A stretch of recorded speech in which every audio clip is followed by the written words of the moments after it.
আজকে আমাদের একটা সাংগঠনিক বৈঠক হলো দক্ষিণ দমদম এবং দমদম পুরসভার সমস্ত পৌর প্রতিনিধিদের নিয়ে।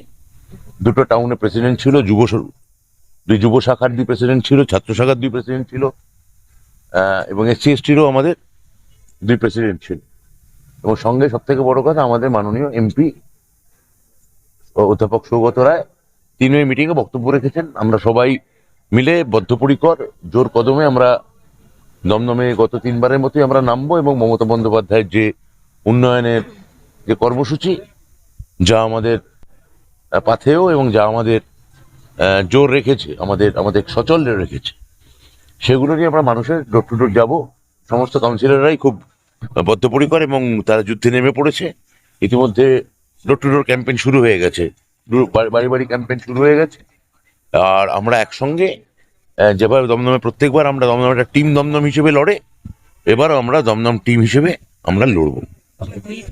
এটা তো বিজেপি যা শুরু করেছে নির্বাচন কমিশনের মাধ্যমে, মানে নির্বাচন কমিশন আর তার সাংবিধানিক বৈধতা বলে আর কিছু থাকবে না।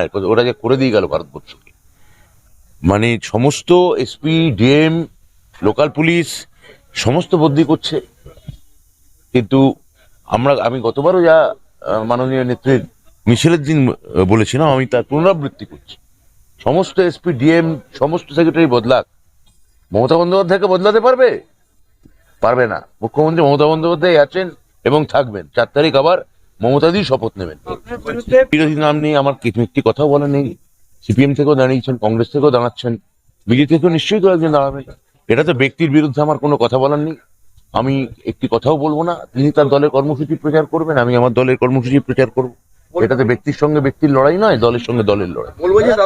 আমি মানে এতটা ঔদ্ধত্য আমার নেই যে আমি বলবো যে আমার বিরোধীরা কোনো ফ্যাক্টরি নেই। আমি সমস্ত বিরোধীকে সম্মান জানাচ্ছি, কিন্তু ভোট হবে দলের সঙ্গে দলের, কর্মসূচির সঙ্গে কর্মসূচি, ব্যক্তির সঙ্গে ব্যক্তির নয়। বলবো কি করে? এটা তো দমদমে জনগণ বলবেন আমি 4র্থবারের জন্য তারা আমাকে নির্বাচিত করবেন কিনা। কর্মী সভা আছে বড় 24 তারিখ দমদম এবং সাউথ দমদমে, আর রাফলি 8 তারিখ আমাদের বড় মিছিল হবে।